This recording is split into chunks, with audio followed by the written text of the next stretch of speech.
You're still watching Good Morning Nigeria, and we are live on the network service of the NTA. Now, as a prompt for our conversation this morning, which is on issues in the Nigerian economy, let's listen into this backgrounder by our correspondent, Ekene Undulwe.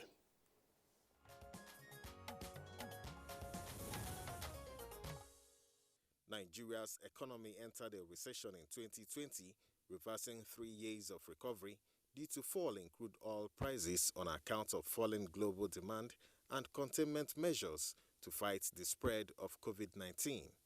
The COVID-19 containment measures mainly affected aviation, tourism, hospitality, manufacturing, and trade. To pull Nigeria out of recession, the federal government came up with a National Economic Sustainability Plan in response to the challenges posed by the COVID-19 pandemic. The plan seeks to provide fiscal and monetary stimulus package, including support to private businesses, and propose a clear-cut strategy to keep existing jobs and create opportunities for new ones. So far, a huge number of Nigerians have benefited from the federal government's efforts. Under the MSME's Survival Fund, over 270,000 beneficiaries have received payroll support payments, while artisans and transport grants are currently being disbursed. Other aspects of the Economic Sustainability Plan include the solar home system aimed at connecting 5 million households in off-grid and underserved communities to electricity, as well as the social housing program, which aims to support 1.5 million Nigerians to acquire low-cost houses. This lofty plan towards economic growth is, however, facing multiple numbers of challenges, including inflation, multiple exchange rates, and rising debt profile. The Consumer Price Index, which measures inflation, shows an increase to 18.17% in March 2021.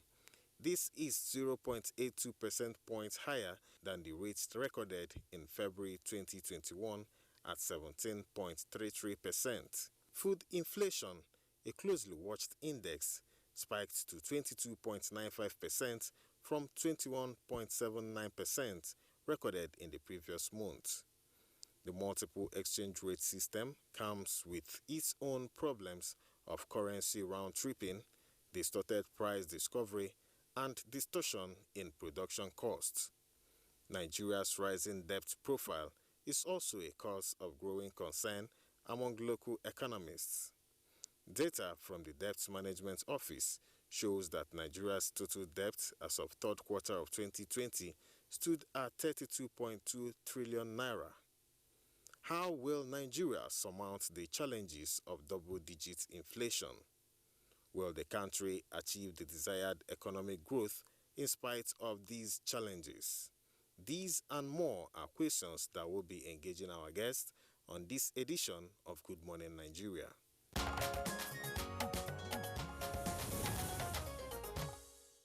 And to discuss the topic first, I would like to introduce here in the studio the Honorable Minister of Finance, Budget and National Planning, Hajia Zainab Ahmed. You're welcome to Good Morning Nigeria. Good morning. Good morning, Nigeria. Thank you for having me. Pleasure. And Ramadan Kareem. Thank you very much, Ramadan Kareem. All right, Honorable Minister, delight to have you with us on the program today. We're also going to have two other guests who will be joining us for this conversation. Of course, we'll take the minister for some 25-30 minutes and then thereafter invite the other guests. They are already seated in our Benin Network Center and also in Kano. They are regular guests whenever we are discussing economic issues. In Benin, Professor Mike Obadan. Professor Mike Obadan is a professor of economics and a member of the Monetary Policy Committee of the Central Bank. Prof, delight to have you this morning. Thank you very much, Kingsley. Good morning, Nigeria. It's my very great pleasure to be with you. All right, thanks. And from our Kano Network Center, we have Professor Yushua Ango. Another of our regulars is a professor of finance and entrepreneurship, as well as dean of the School of Postgraduate Studies at Kaduna State University. Yushua Ango, delight to have you again on Good Morning Nigeria. Good morning, Kingsley. It's my pleasure to be here. Thank you very much. All right. Once again, Honorable Minister, pleasure to have you with us. Thank you. How is the Nigerian economy doing? The Nigerian economy is stabilizing from the recession that we just exited in the fourth quarter of 2020. These are very difficult, challenging times, especially in the fiscal space, because revenues are low and the demand for expenditure is very high and continues to increase, understandably, because we have to keep intervening to make sure that the health COVID-19 pandemic is contained, as well as the economic impact that it has caused, which includes, in our case in Nigeria, the crash of crude oil price really hit us very hard in terms of revenue. So we have very low revenue, we have very high expenditures, and what we've done so far is to try to just provide some stability, to make sure salaries are paid, that pensions are received every month, that we send funds to the judiciary and the legislature, that we meet our debt service obligations. So that's what we're doing. But it also means that we have had to borrow more than we had planned before the COVID-19 started, because we need to still continue to invest in infrastructure. Using our capital budget, we borrow to invest in key infrastructure projects such as roads, rail, airports, seaports, and several other investments that are required in health and in education, and upgrading the social standards and quality of life of our people. So we have, and Nigeria is not unique, as several countries of the world went into recession. Almost every country in the world have had to borrow more than they planned. It means we expanded our deficit very, very fast in 2020. And 2021 is a year that we see as a year of recovery, that the recovery will be stable. And so that's our main aim, that we don't slide back, that we continue to grow on an incremental basis. Our projection is that 2020, we do hope, and this is very, very ambitious, that we'll reach a growth of 3%. Even though IMF, in 2021, I beg your pardon, 2021, thanks for the correction. But some of the multilateral institutions are putting us at 2.5%. Again, it's very difficult times. And I can explain to you how difficult it is, not just for the federal government, but also for the states. We see increasing reductions in our FAC revenues. FAC revenues are the revenues that we pull together every month, revenues that are collected for both oil and as well as non-oil sectors, collection efforts of NMPC, FIRS, customs, and several revenue collecting agencies. So FAC reduces, and whenever FAC reduces, it's a very difficult situation for us. So in the past 1 year, we have tried to fall back on some specific accounts that are meant to be savings, that when you have such a situation, you fall back on and you pull some resources and arguments. So we take funds based on Mr. President's approval, either from excess crude or stabilization account, or in some cases, the President even approved for us to take funds from NLNG dividend. In the month of, just the last month, in the month of March, we had a shortfall of FAC that is almost about 50 billion. And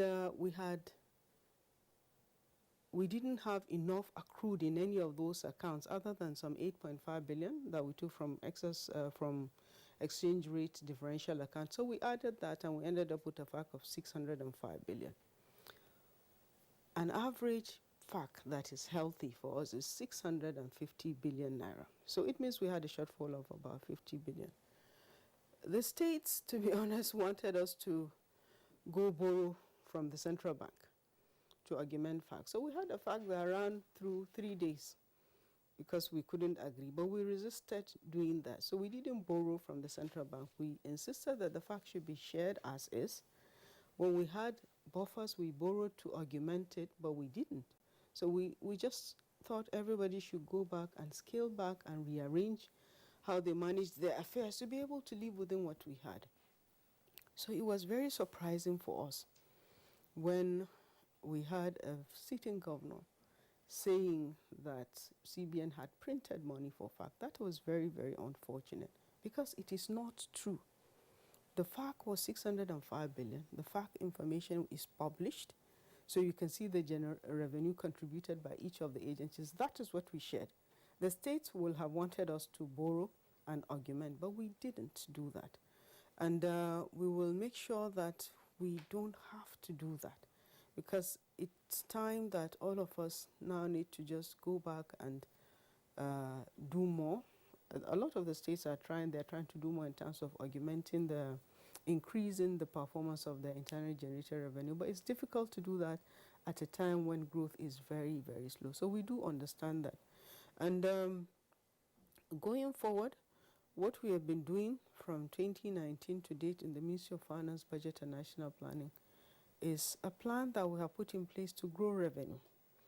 Our revenues have been growing, but because the expenditure is growing at a pace that is much faster than revenue growth, the impact is not seen. In the year just past 2020, despite the challenges, our revenue performance was 77%.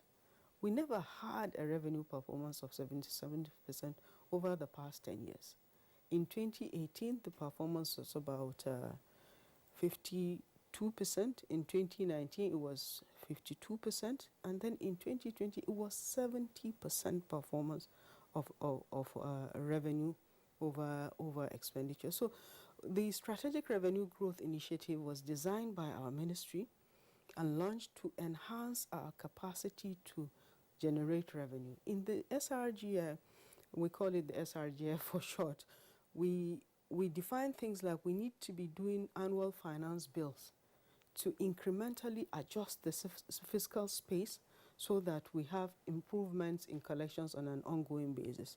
We put measures how we can check the efficiency of tax collections and custom revenue collections of the Nigerian Customs Service. We put in place measures that we needed to automate the collection processes of the FRS and the Nigerian Customs. These are things that we have done. We also made a provision that we need to increase VAT, and we increased the VAT over the process. We made a commitment in the SRGR that we were going to return the budget year from January to December. So these things are things that we're following carefully, systematically, and seeing results and ticking off and improving. We're currently in the process of revising the SRGI to refine it, because the dynamics when we designed it in 2019 has changed. So we're revising it now to make sure that it is more effective and that it serves the current purpose for which we intended. Our target, even in the Economic Recovery and Growth Plan and the new plan, is to reach a revenue to GDP of 15%. We are currently at around 8% revenue to GDP. And to reach 15%, it means we have to triple the rate of revenue, both at the national as well as the federal level.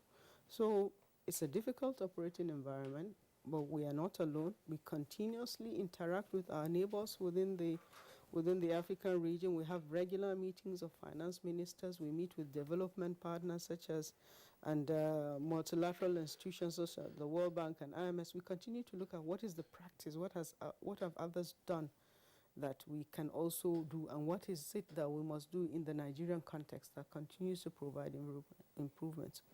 We know it's hard for people, especially when PMS price goes up.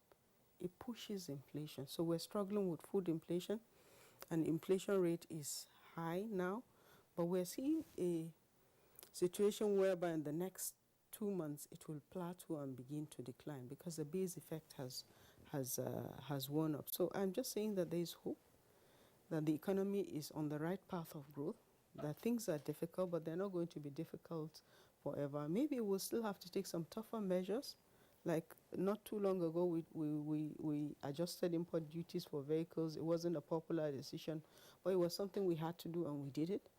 And whatever we have to do in the fiscal space, working together with the trade authorities to take advantage of the African Continental Free Trade Area, which has come into effect, and with the monetary authorities, we'll continue to work on in those lines to improve the economy, to provide better life a better condition of life and livelihoods for our people. And we also continue to vigorously implement the Economic Sustainability Plan. It's now our guiding document. In the whole of the economy, all ministers, all sectors are involved in that, and everybody has their own defined roles, their targets, and we're all working towards those targets. Okay, you've painted quite a good picture and hope for Nigerians that the economy is getting better amidst COVID-19 and recession around the world. But you were quoted recently as saying that, and I'm quoting you, the nation's debt profile was still within sustainable limit. So the question is now, what action or inaction can take us out of sustainable limit in terms of our debt profile, and what are the strategies to service our debts as we go on? So very recently, we redesigned or and renewed our medium-term debt management strategy. So we have a 4-year strategy. It expired in 2020. We renewed it and went to FEC for approval. And the strategy is implemented vigorously, and that's what we've been doing in the past, and that's what we continue to do. So we borrow to fund government's deficit after taking into account the revenues that are generated and any other financing items such as disposal of government assets or recoveries that are made. So any deficits that remain, we raise them. What we make sure to do is to make sure we're raising funds that are concessional, so the interest rates are very, very low, and we're raising funds both locally and internationally. So the new debt management strategy has approved a ratio of borrowing that is higher in terms of proportion, domestic, and lower foreign. Why? So that we took into account the effect of exchange rate differential. So when your exchange rate goes up, your borrowing is in foreign currency, your debt automatically goes up. So we continue to check those balances. We look for long tenors so that the repayment is eased off. So our average portfolio now is targeted to be a minimum of 10 years, both combined domestic and local.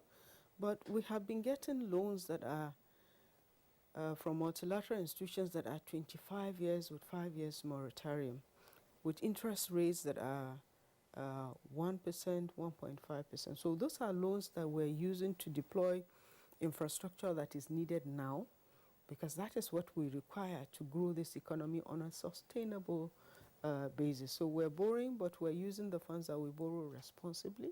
And at the end of the day, the assets that we are deploying are seen by people. You can see the road constructions that are going on. You can see the upgraded airports. You can see the second Niger bridge. You can see the rail lines that are already being put into effect with ultra-modern stations. So that's what we're borrowing for. And these borrowings are important for us to do now. We can't wait and do this later.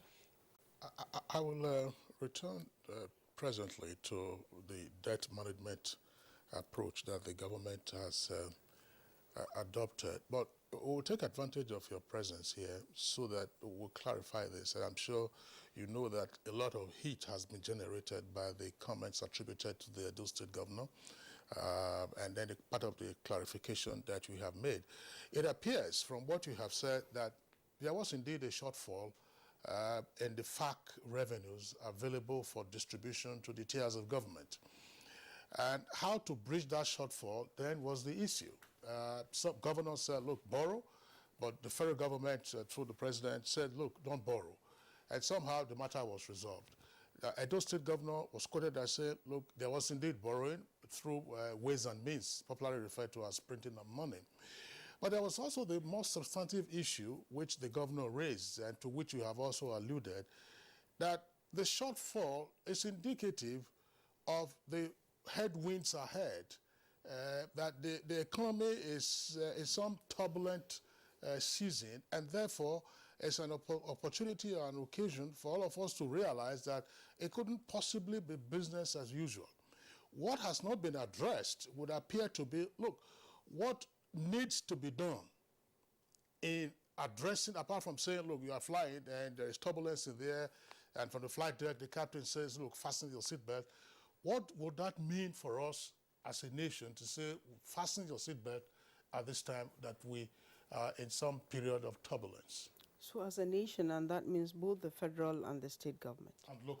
And local governments, we must review our expenditure patterns. We're just spending too much and we're not generating enough. So even at the federal level, people are carrying on as if there's no problem. But there is a problem.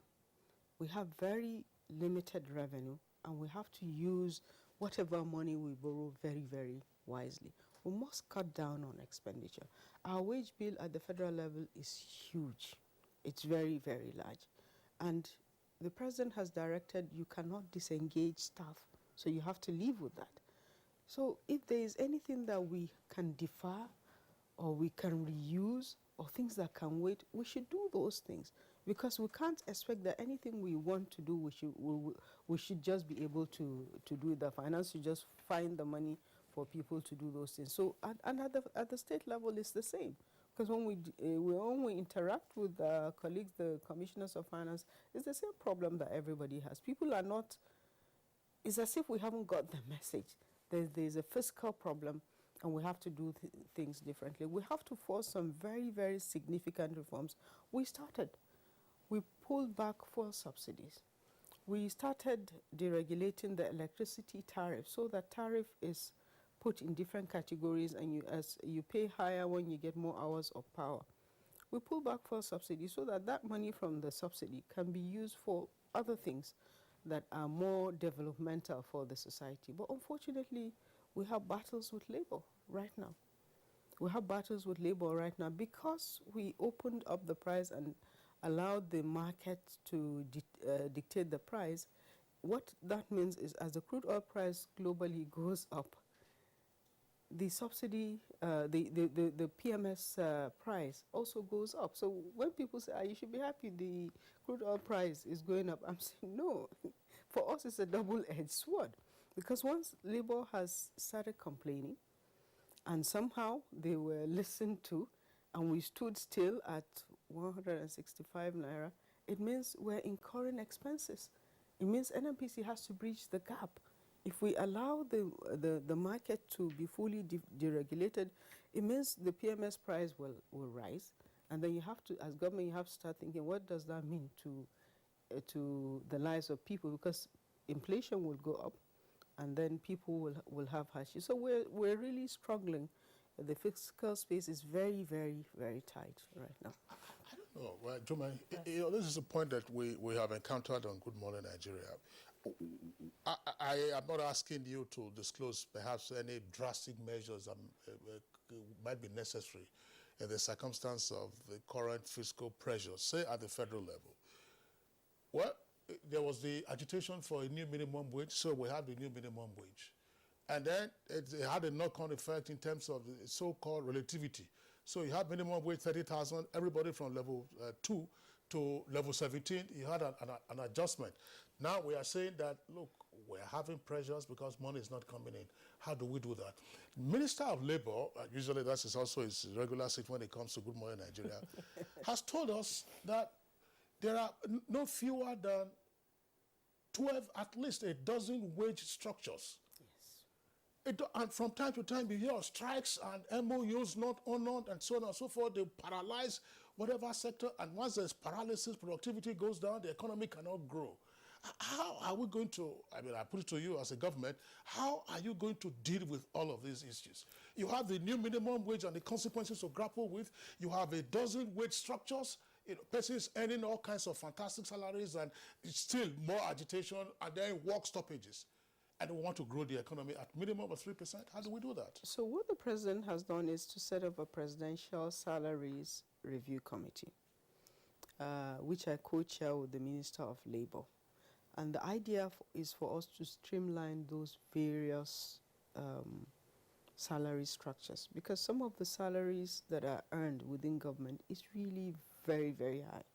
And there's no justification for that when you cannot see the commensurate benefits to the nation that is coming from those high salaries. And also, there has to be some kind of fairness and equity within the system.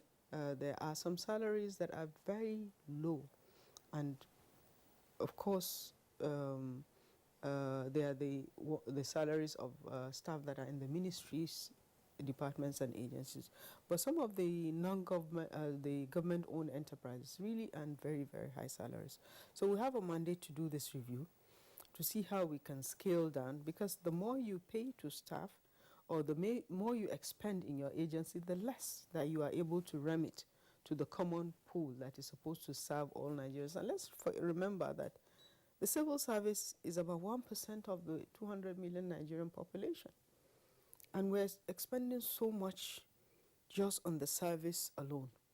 And that's at the detriment to the rest of Nigerians. This is not something that is popular, but it's something that has to be done. Just like removing fuel subsidy is a very difficult decision, but when you look at the benefit of it, and when you look at the benefit to the larger population, that's a decision that we must maintain, and we must make sure actually is implemented.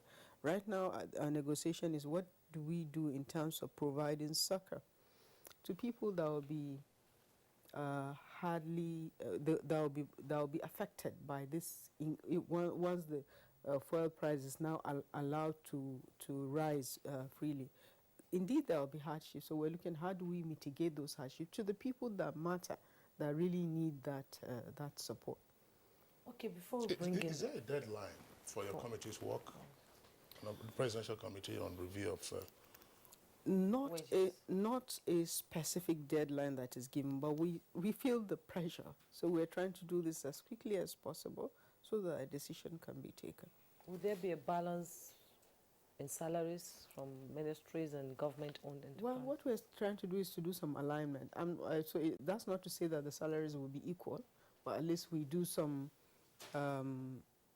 adjustments so that the ones that are earning excessively high is reduced. So it's not that you're reducing to add to others. It's you're reducing to reduce the cost of governance. Okay. Now, before we bring in the other guests, let's bring something you've been discussing currently. You're in talks with state governments on financing safe schools in view of the security challenges across the country. So what is this all about? Can you tell us more about it? Well, okay. Some years back when the abduction of Chibok girls happened, that time my predecessor, Dr. Ngozi Okonjo-Iweala, was a finance minister. They started with an initiative that is called Safe Schools Initiative, and it was simply to take kids that are in schools that are high risk and put them in schools that are safer. So, and they did that, but it was a small project. It became largely private sector driven.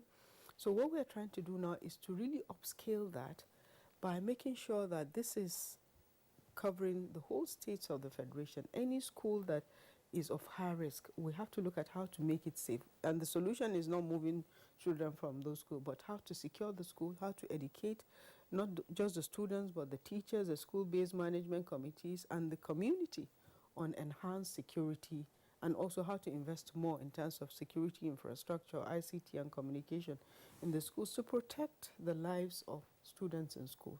The danger, especially in some parts of the country where education level is already low, is that parents will begin to be afraid to send their children to school, and then we will go further backwards from where we are already. It will be a disaster if our children stop going to school. How can it be funded? How will you get funding? So what we're doing is federal government will make commitment to some funding, and also we have started reaching out to partners and friends that really want to help, and also some funds are already pledged, and we will be able to raise more once we do the launch, which is tomorrow. We're launching the scheme tomorrow. So for us from the finance side, it's just launching the resources, followed by designing a national plan, which is both federal and state. So we're working with the state governments, and then we will cost those plans and then do a mobilization effort to raise funds for the plan. Okay, Honorable Minister, once again, we'll return to that subject matter of Safe School Initiative because of the urgency that it now demands on account of the many incidents that we witnessed lately in terms of bandit attacks and kidnappers' assault on school premises. We earlier introduced two other guests who will be part of this conversation, Professor Mike Obadan and Professor Yushua Ango. Ango Prof is in Kano, and Mike Obadan is in Benin. Let's begin with Professor Mike Obadan, who is also a member of the MPCL, the Central Bank. Professor Mike Obadan, listening to the Honorable Minister of Finance, she's put the issues on the table, flat out, no embellishments, nothing. He's told us how the situation is, and unfortunately, there appears to be no full appreciation, as it were, from a number of quarters that these are fairly difficult times, and that we all need to sit up and appreciate what is playing out. But tell us from your own perspective, what is your reading of the nation's economy at this time? We're having pressure on the Naira on the one hand, and then we're also seeing the vast erosion of purchasing power.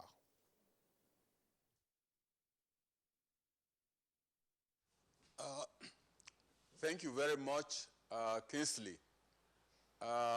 First of all, let me appreciate the Honorable Minister for her candid responses to the issues you have raised. And she has provided, plausible clarifications to some of the recent controversies. The issue of central bank printing, 60 billion naira given to the federation account and then being allocated to states.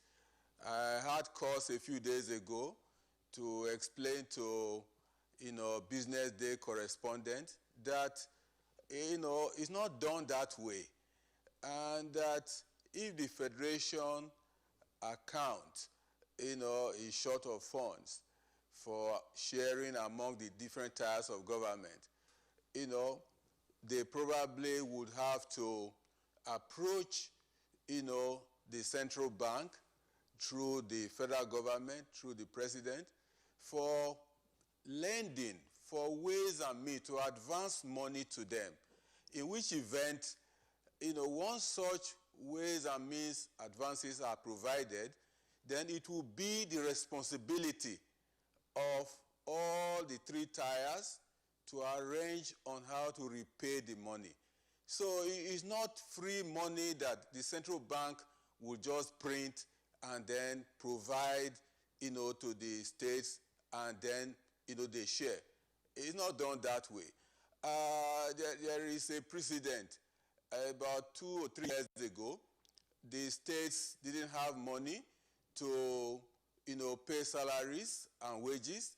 They were in arrears 6 months to 20-something months. And the president, got the central bank to provide a salary bailout of about 600 billion or thereabout, to the state governments. And it was not free money. Initially, the state governors thought that, it was a grant, it was free. But I think the central bank made it clear that, there is nothing like that. And I understand they've started repaying that money. So this question of 60 billion, the Honorable Minister's explanation is perfect, and I appreciate that one. Well, she's also raised some issue about the cost of governance. Very, very good. The whole question of the fiscal problem. I think, Nigerians need to know that the economy had been in a state of crisis. And given the structural problems of the economy, the dependence on crude oil, virtual dependence on crude oil for revenue, foreign exchange, and once there is a crisis, in the crude oil market, it adversely affects the revenue accruing to the federal government and all the governments, and then even the foreign exchange. So I think she has explained that one, and we need to have a clear understanding, bear that one at the back of our mind. If there is revenue crisis, which there is today, then definitely something will need to be done to maintain some form of level of expenditure. I think that's why expenditure is been going up. I don't want to, be repeating what she has said, but she had made the point that the economy is on the path of stabilization. And I want to say that, yes, that is true, but the growth that has been achieved as at the fourth quarter of 2020 is still very low, very, very fragile. But there are hopes that, things could be better in 2021. But then there are still several vulnerabilities in the economy. Vulnerabilities in the real sector, vulnerabilities in the external sector, and then vulnerabilities in the fiscal sector. Perhaps only in the financial sector, monetary and financial sector, we've seen some semblance of stability, unlike the other three sectors. In the real sector of the economy, we have the issue of low and slow growth I have mentioned. Inflation is rising, and the drivers of the inflation are very clear. We have supply disruptions, arising from, challenges in the food producing areas of the country due to insecurity, and that is very, very critical. There are legacy issues, driving inflation. For example, transport infrastructure problem, for farmers and so on. But I think the major challenge in that area now is how to address the insecurity problem, banditry activities, so that farmers can return, to the farms and be confident to carry on with their activities, and then supply will be boosted so that the supply constraint in that area can be addressed to some extent.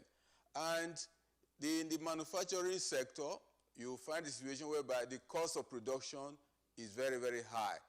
And then aggregate demand is low, consumer purchasing power is very, very low.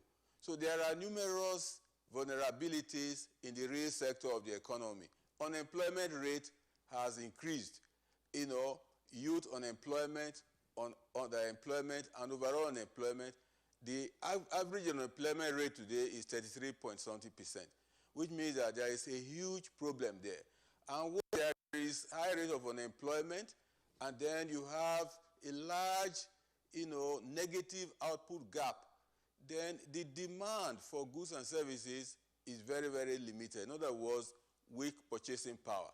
And if you go to the external sector, a major challenge in that area, because of the dependence of the economy on crude oil, as the major source of foreign exchange.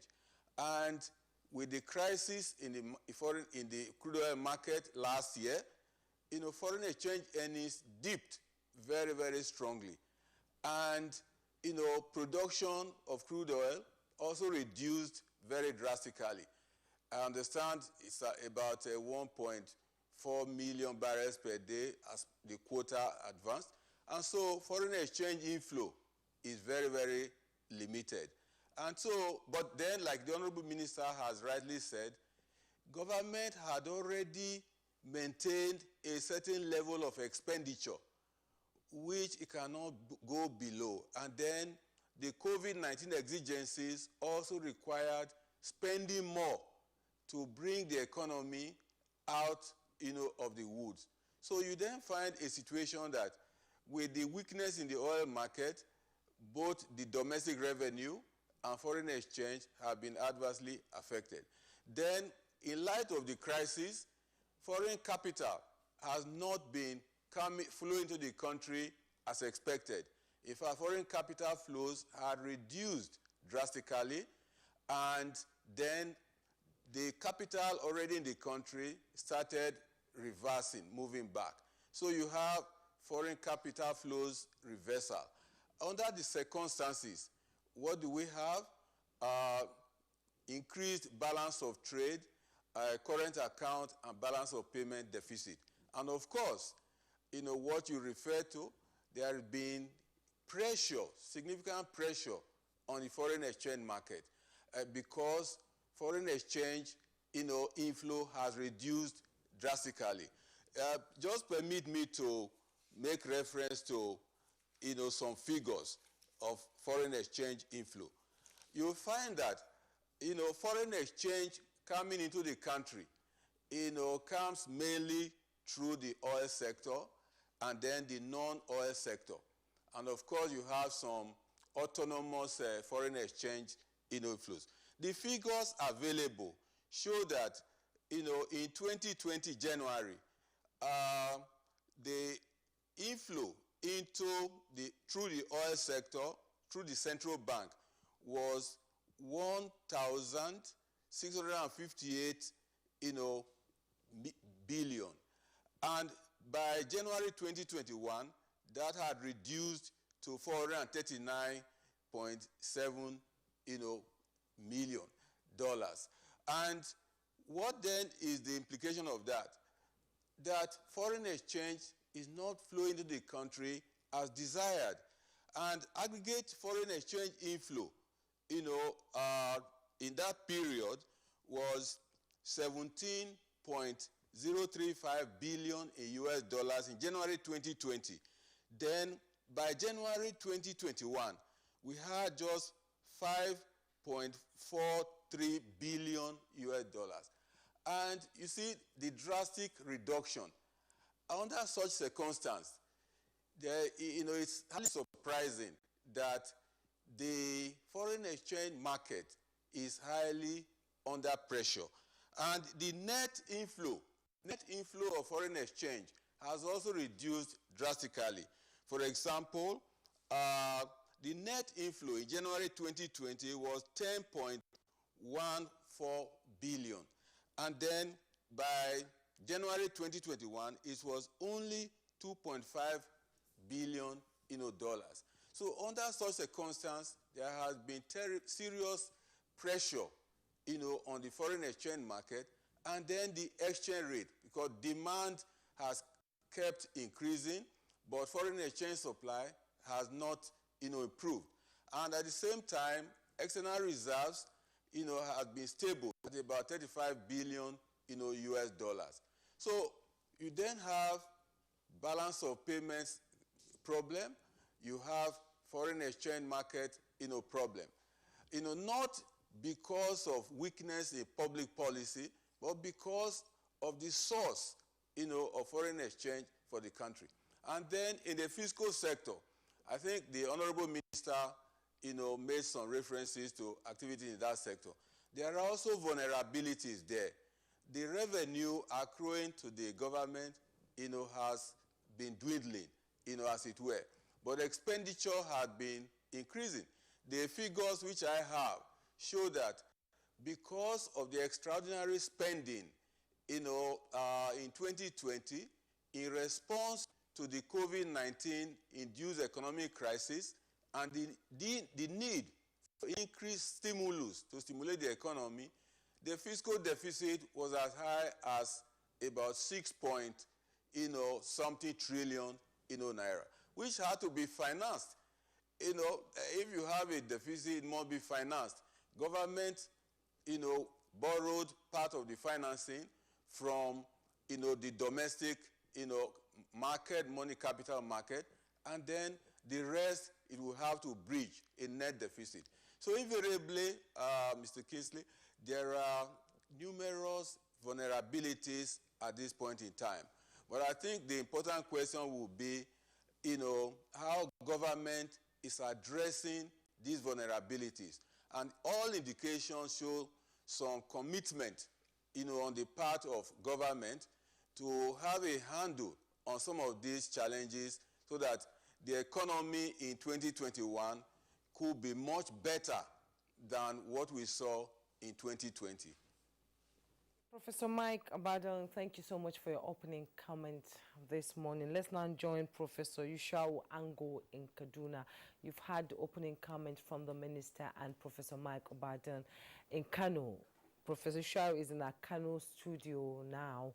And no economy, can move fast without the private sector coming in to bring in their contributions.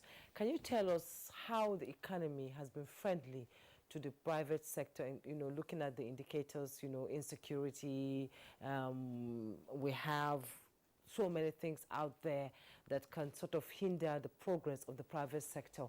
How has the economy affected the private sector, and how can we come out of it?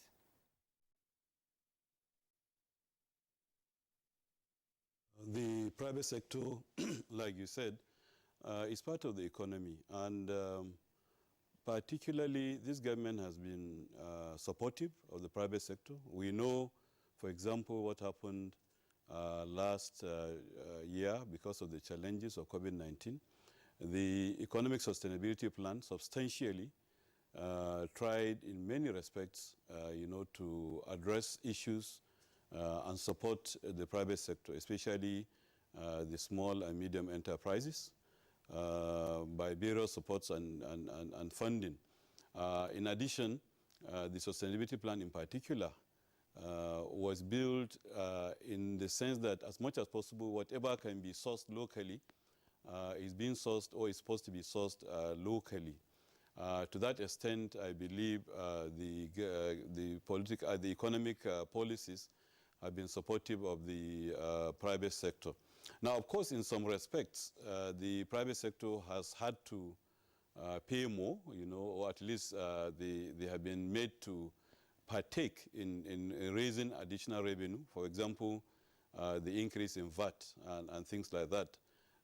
Having said this, I also want to look at the issues from the perspective of the submission of the Honorable Minister and Professor and Prof. The reality is that Nigeria cannot be different. We are, right now, we had an international problem, a global problem, and that problem is not just a medical problem, it was an economic problem. It affected every nation virtually, and we cannot be different.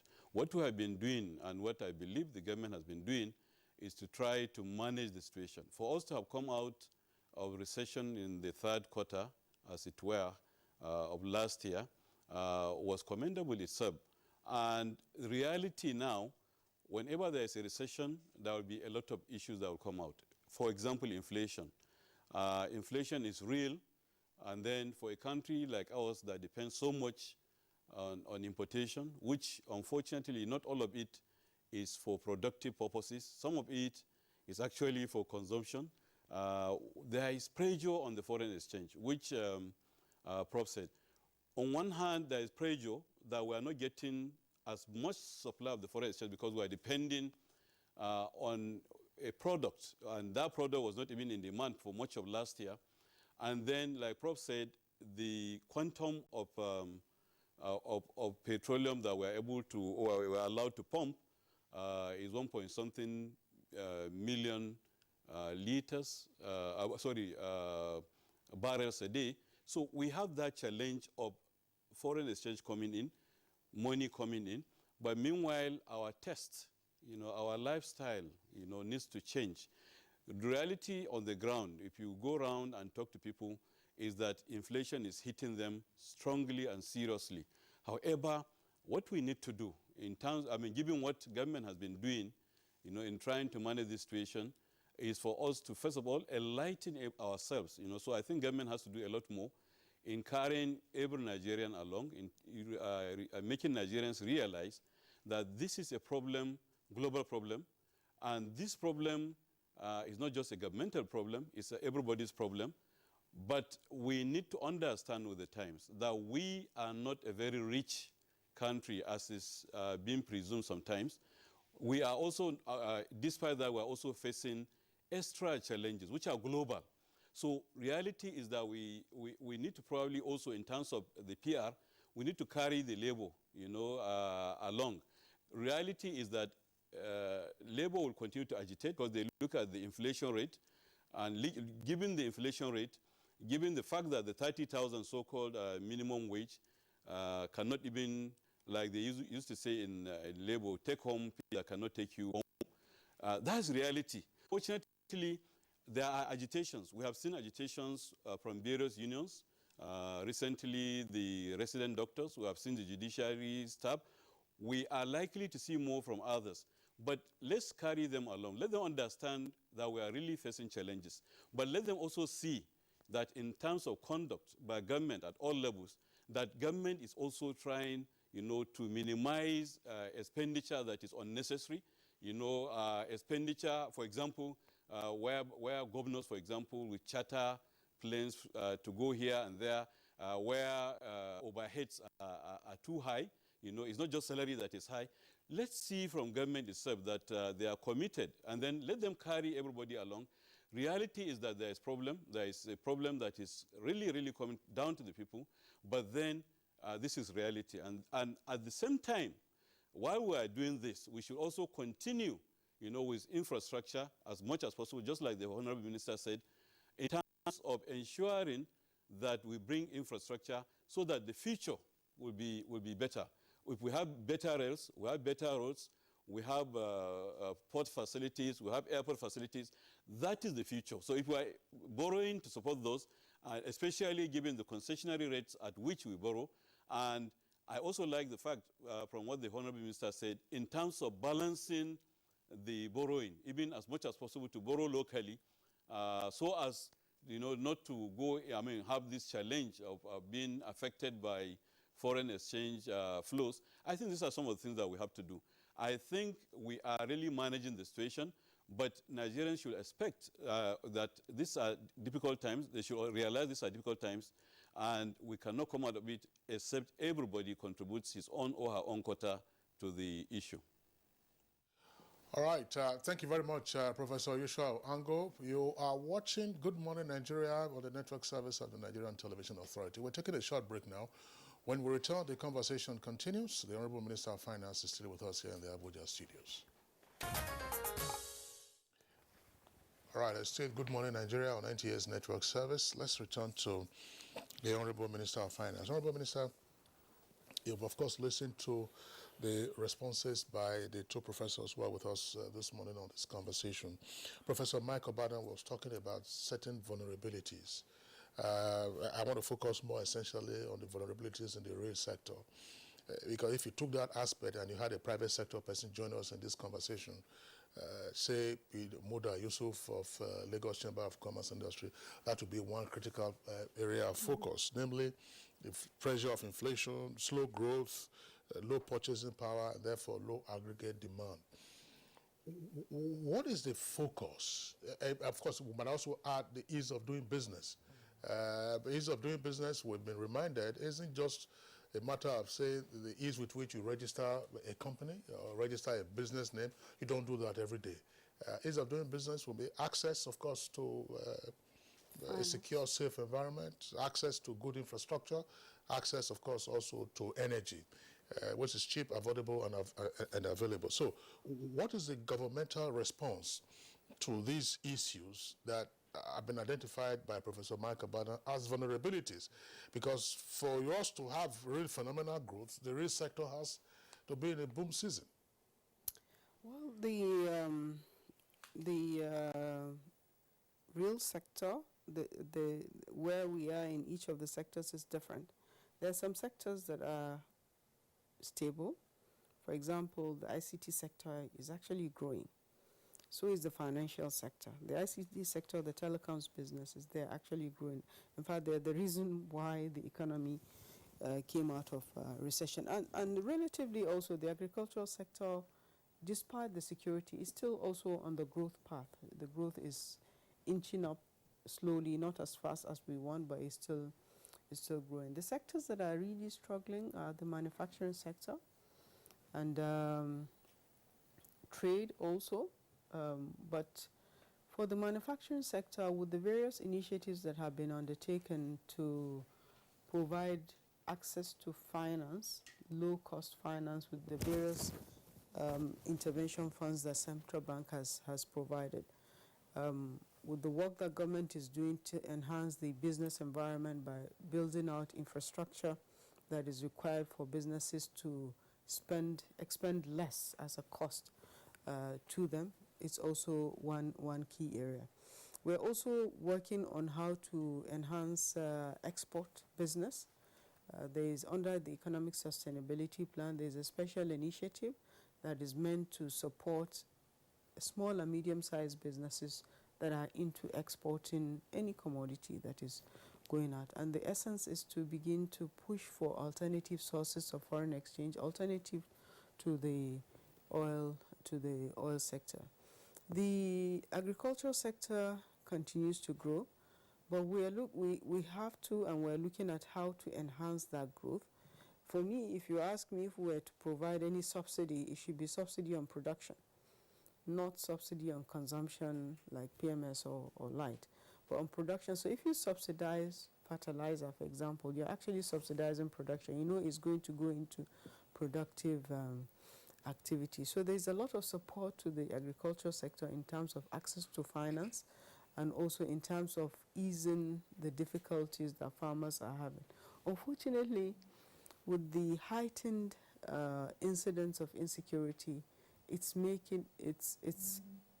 having an impact on the agricultural sector. That's one of the things that is really not allowing the agricultural sector to grow at a rate faster than we expect. Is really security, because we've seen farms that simply literally stopped working because they're in areas that are very high risk in terms of security. So the government also has reached out to private sector to support it in terms of either investing in government infrastructure, in infrastructure that government will otherwise have invested, either on a PPP basis or on different types of incentive basis. For example, in the SRGI, we designed a program that we call Road Infrastructure Tax Credit Scheme. So it's a scheme where we encourage investors to use their money to build out roads that government will have built, and then to recover their investment and profit over a period of time from deduction in credits. One of such roads that is being built is the Apapa Road that goes into the port. It's being built by Dangote, also the Bonibodo Road, and there are several other roads that Mr. President has approved that investors have elected on their own to build. Most of the time is because they also have some business interests for that road to be constructed. Most of the time, they have major factories. The Obajana Road that was built by Dangote, of course, it was to serve his factory, but it helped because the road is now completed, and he's using the road, but so also is all of the industries that are around there. So we continue to develop different instruments to encourage investment by the private sector, freeing government from immediately being able to use its own resources to make these investments. And PPPs have not been very popular in Nigeria, but we're trying to encourage it. People are discouraged simply by the length of time it takes to do a PPP process, but we're reviewing that also to see how it can be made simple for businesses to uptake. But we've seen an uptick of it. In my ministry, for example, we did a PPP with a company that is called Four Consultants. They put in place an automated platform for import duty exemption certificate process. So this is a process that that could take you as a businessman like 3 months to get a waiver to bring ports out of get your goods out of the ports for sectors that have waivers. So with this automation, you can just spend a few days, you submit your application online and it's processed, and you get your certificate online, you print it and you go and do that. So it was the investor that did the investment, rolled out, FEC approved that we should go ahead with it, and then they will recover their money over time from the fees that we charge. So there's some like 60,000 naira that is charged for every application that you submit. They recover their money from those fees. So we continue to find such. There's several in every ministry is considering what to do, which of our core function can be partly ceded to private sector so that they can use their own resources to work with government and deploy assets that we need for development. Okay, one of the constraints to economic potential in this country is the tariff and non-tariff barriers to trade. Bringing to mind the African Free Trade Agreement, how will it affect investors? Well, the reality is the AfCFTA is here. And we must improve the efficiency of our trade facilitation, otherwise we will lose market share. So what we've been doing is working to improve the efficiency of the customs service. The customs is not supposed to be a revenue generating agency. The revenue generation is just a consequence. Their main mandate is trade facilitation. So we have got FEC approval to automate all of the customs processes so that an importer and exporter can submit the application in a portal and you don't have to go to several agencies and submit the same documentation, and it's processed and you have your goods out. The work that my sister Hadiza Bala Usman is doing at the ports with the automation of the trucking system is also helping to improve trade, because it means now you'll be able to predict when your goods come, when you get it out, and all those long queues on the road are relieved and you get your goods faster.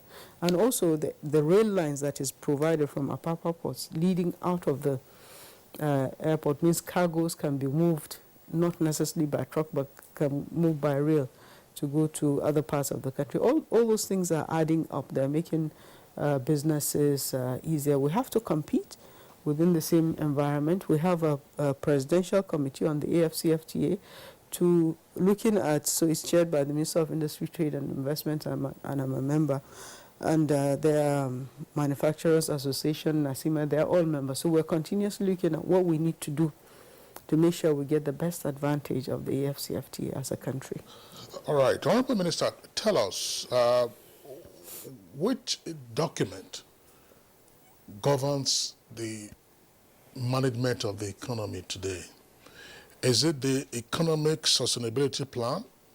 Is there a successor program to the ERGP, that's the Economic Reconstruction and Growth Plan that you had before, which has since elapsed? And is it the 2021 budget or the 2020 budget? Which document is governing, as I said, as I asked rather, the management of the economy today? Well, the ERGP has expired in December 2020. We're currently working on a successor to the ERGP, so it's another medium-term plan, but this time for 5 years.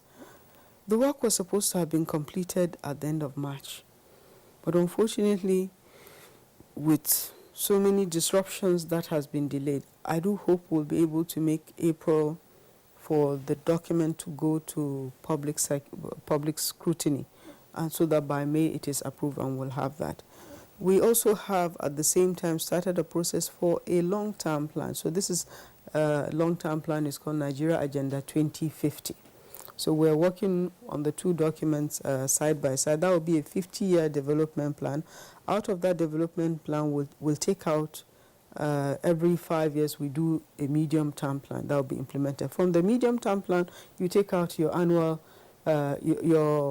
your MTEF, the medium-term expenditure framework, which is 3 years, and from the MTEF you draw your budget. So we have an MTEF, we have an annual budget for 2021. We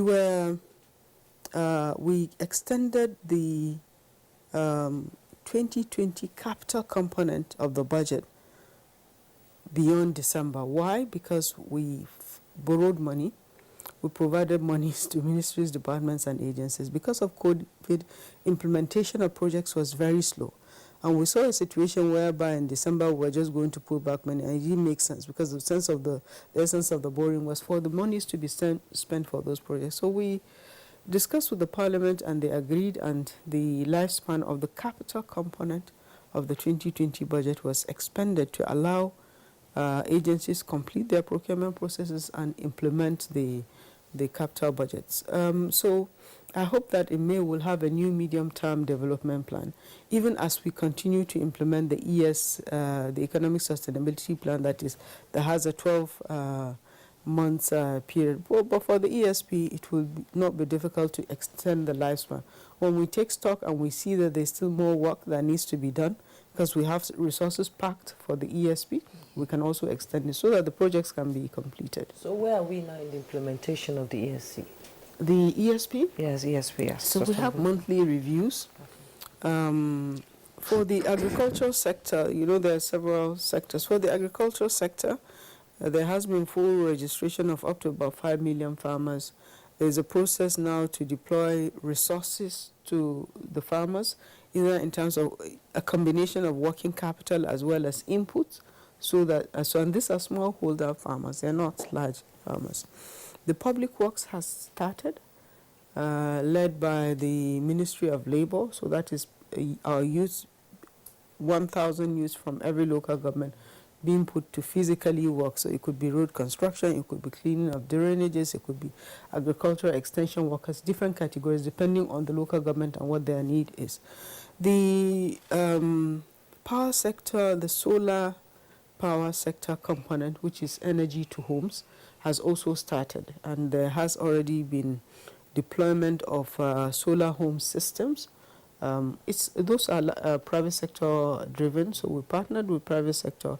They invested in buying these solar home systems that will be sold to homes, and people for the first time that never had light actually have lights in their homes that they can use for just either household use or for small trades and businesses. The social housing program component, we've at the final stages of securing a 200 billion naira package with CBN, which required a Ministry of Finance guarantee, so that the building of those 300,000 houses can now start. The developers will be supported with low-cost financing, the ones that need the financing. Anyone that has his own financing and can use their own funds to do that, but the ones that need can apply into that fund, get the financing, build the houses, and then the houses are uptaken and sold to the public under mortgage schemes. All right. Thank you very much, Honorable Minister of Finance. Let's return to our Benin Network Center and bring in again Professor Mike Obadan. Professor Mike Obadan, one issue that is often up for debate has to do with the quantum of loans that Nigeria already has taken, whether at the subnational level or at the national level. Yes, we hear from time to time that we haven't breached the threshold, that it's still the ratio of our debt to GDP is still quite comfortable. But there are concerns, as I indicated, about sources of generating revenue to repay those loans. Yes, we see infrastructure all over the place, but what's your take on this? Because some commentators do say that there appears to be no clear-cut plan, and that's why we continue to have what appears to be huge debt servicing burdens on us. If you could be brief, Prof, that would be appreciated. I know it's a tough one, but go ahead. Thank you very much, Kingsley. You hit the nail on the head. It's a tough issue, if not controversial. Let me say this, that my advice would be that the government from now on should be a bit more careful in acquiring new loans. What the country has at the moment in terms of debt stock is on the burdensome side, in terms of the revenue required to service the loans, both external and domestic debt.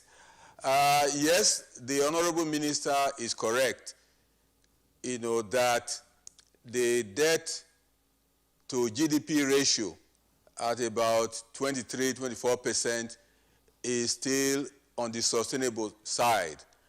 But like I've argued at public fora, in Nigeria's circumstance, debt to GDP ratio is not helpful in our case, in Nigeria's case. There are many other countries that have much higher debt to GDP ratio, but they don't have the kind of debt burden, debt crisis that Nigeria is experiencing. Nigeria's debt may be sustainable considering its relationship with the gross domestic product.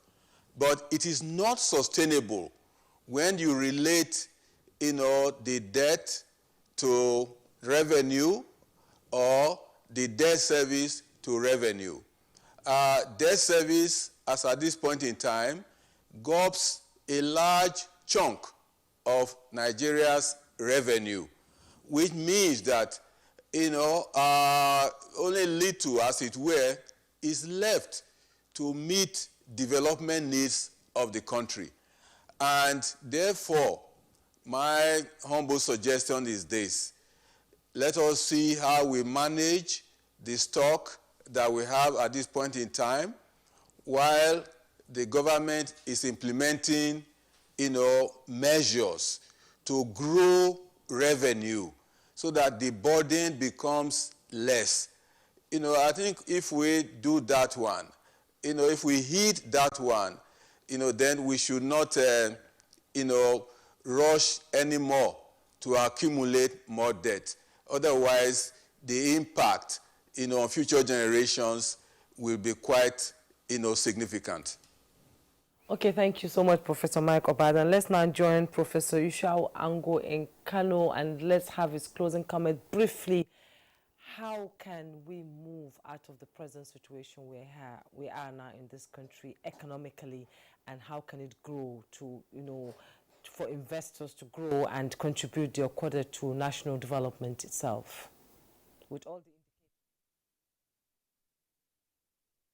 the Well, one way, and I think we have started, is to ensure that we patronize Nigerian products as much as possible.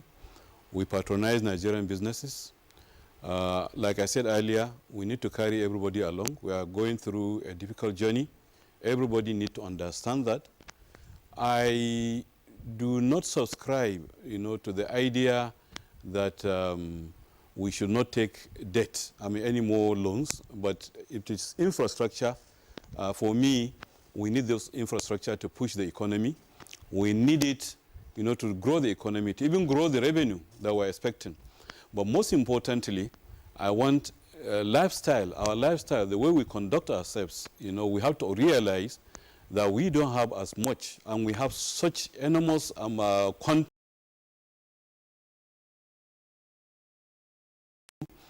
We should ensure that in carrying out governmental activities, we reduce costs minimally as much as possible, and realize that the cost is not just in salaries, it's sometimes in overheads.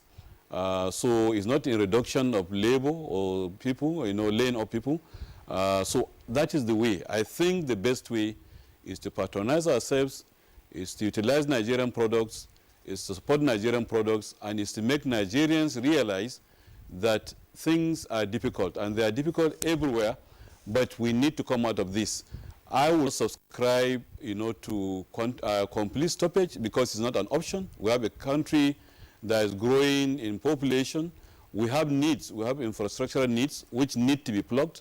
So if we need to borrow to support those infrastructural facilities, we should borrow to support those facilities. But I think in terms of day-to-day things that we do, in terms of overheads, we can reduce those, and we need to carry every Nigerian along. We need to make people understand, and our conduct over the conduct of our leaders, we can be better appreciative of the reality of things, and then support the government in the drive towards improved economy. All right, Professor Yushau Ango, thank you very much for your closing thoughts. Honorable Minister, well, we recognize that this is a global economic crisis that is on the heels of the pandemic, that's the coronavirus pandemic. But China, the source of the pandemic in the first instance, and Q1, that's the first quarter of 2021, posted a humongous growth of 18.3%. There must be some magic there, some things to learn from them. So what are your closing thoughts for us here in Nigeria? For me, in Nigeria, we must work to rebuild fiscal buffers so that when a crisis happens, we're able to withstand the crisis without being thrown into huge deficits that we have found ourselves. So we must, to build fiscal buffers, we must do a lot of reforms. within the trade sector, within the physical sector, even within the monetary sector, to be able to save for that rainy day. All right. On that note, we'd like to appreciate you, Honorable Minister of Finance, Budget and National Planning, Hajia Zainab Ahmed. Always a delight having you on Good Morning Nigeria. Thank you very much for having me. Thanks it's a lot. always a pleasure being here. All right. Thank you. From Benin, we're joined by a Professor of Economics and member of the Monetary Policy Committee of the Central Bank, Professor Mike Obada. Thanks for your insights. And from Kano, we're joined by Professor Yushua Ango, who's a Professor of Finance and Entrepreneurship and Dean of School of Postgraduate Studies, Kaduna State University. Professor Ango, a delight once again for your thoughts. So that's it for us on Good Morning Nigeria today. We are back tomorrow, same time, 7 in the morning. Until then, take care of yourself. I'm Kingsley Osadolo. And I'm Jumoy Yusuf. Do have a great day.